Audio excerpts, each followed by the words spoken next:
Hello, everyone. My name is Tatiana, and I'm a libertarian. And I am here today with Frank Karsten, one of the authors of Beyond Democracy, a book that say some truths about democracy. So, Frank, how are you? I'm fine, thank you, Tatiana. I want to ask you, why did you write the book? I wrote it because 15 years ago I believed very strongly in democracy, but the thing is, I didn't know much about it. And then I read Democracy, the God That Failed by Hans Hermann Hoppe and other libertarian articles regarding criticism of democracy, and that totally changed my ideas. But I noticed that there were very few books that were very accessible and regarding this topic, so I decided to write it.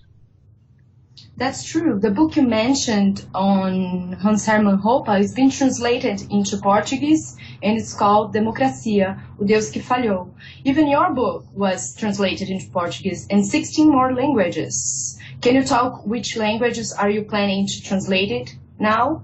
We're currently working on Chinese, which is of course a very important addition, but also smaller languages are of importance, like Slovenian and Slovakian.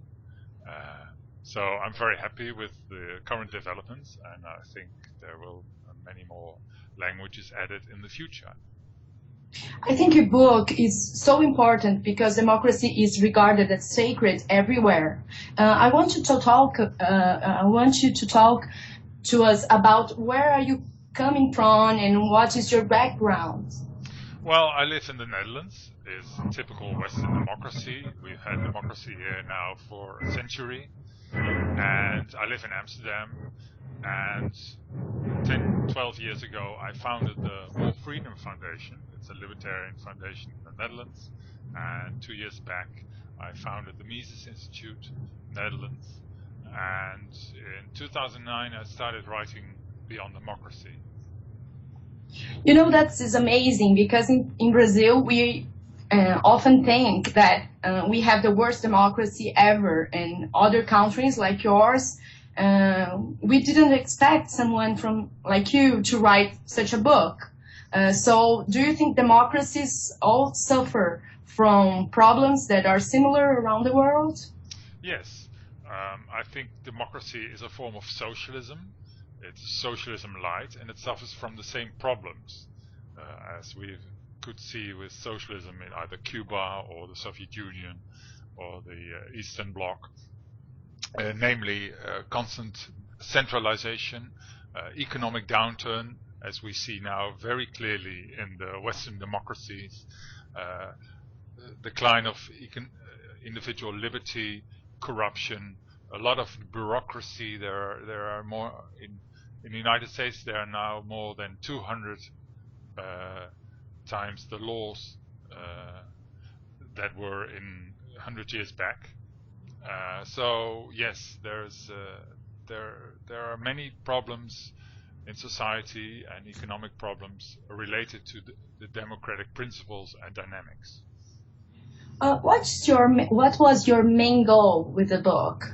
Well, the main goal was to expose the problems with democracy, because whenever there are problems in society, in a democracy, then people think it is related to the wrong politicians.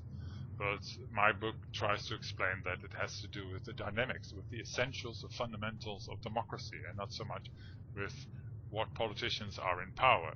And I would like to argue that no matter how good the politicians are, no matter how intelligent or sincere they are, democracy cannot work because it is inherently broken. You cannot fix it.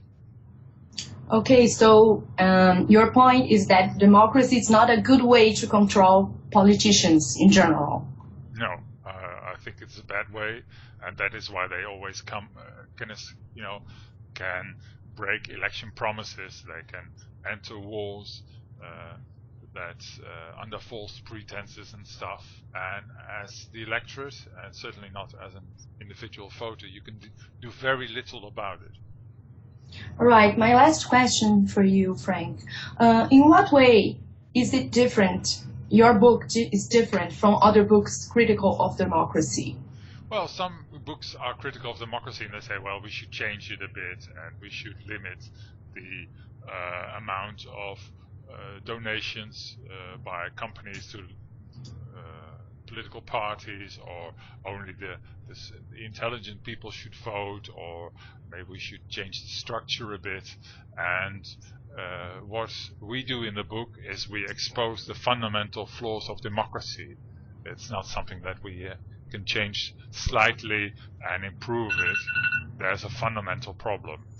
And the alternative we come up with is from a perspective of liberty and not of a monarchy or authoritarianism.